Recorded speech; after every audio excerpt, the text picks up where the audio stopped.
Chapter 12.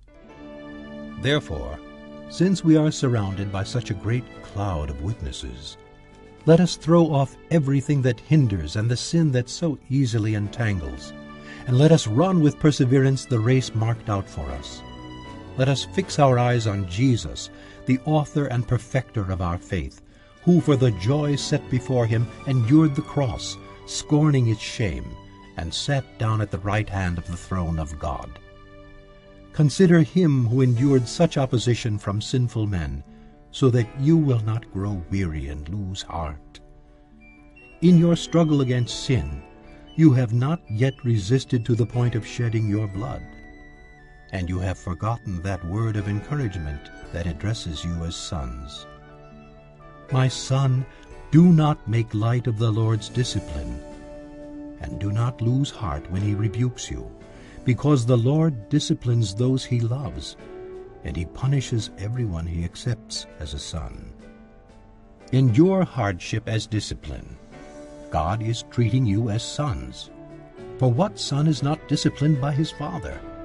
If you are not disciplined, and everyone undergoes discipline, then you are illegitimate children and not true sons. Moreover, we have all had human fathers who disciplined us, and we respected them for it. How much more should we submit to the Father of our spirits and live? Our fathers disciplined us for a little while as they thought best, but God disciplines us for our good, that we may share in his holiness. No discipline seems pleasant at the time, but painful. Later on, however, it produces a harvest of righteousness and peace for those who have been trained by it. Therefore, strengthen your feeble arms and weak knees. Make level paths for your feet, so that the lame may not be disabled, but rather healed. Make every effort to live in peace with all men and to be holy. Without holiness, no one will see the Lord. See to it that no one misses the grace of God, and that no bitter root grows up to cause trouble and defile many. See that no one is sexually immoral, or is godless like Esau, who for a single meal sold his inheritance rights as the oldest son. Afterward, as you know, when he wanted to inherit this blessing, he was rejected. He could bring about no change of mind, though he sought the blessing with tears.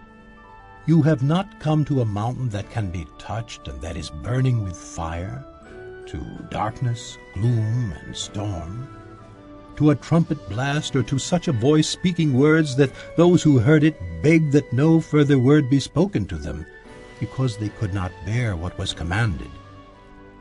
If even an animal touches the mountain, it must be stoned. The sight was so terrifying that Moses said, I am trembling with fear.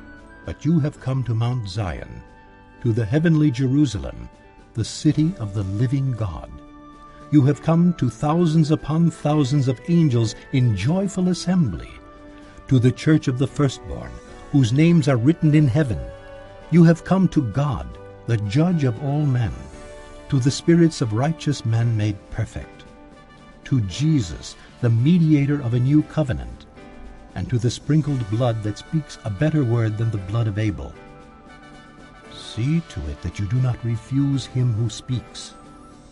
If they did not escape when they refused him who warned them on earth, how much less will we if we turn away from him who warns us from heaven?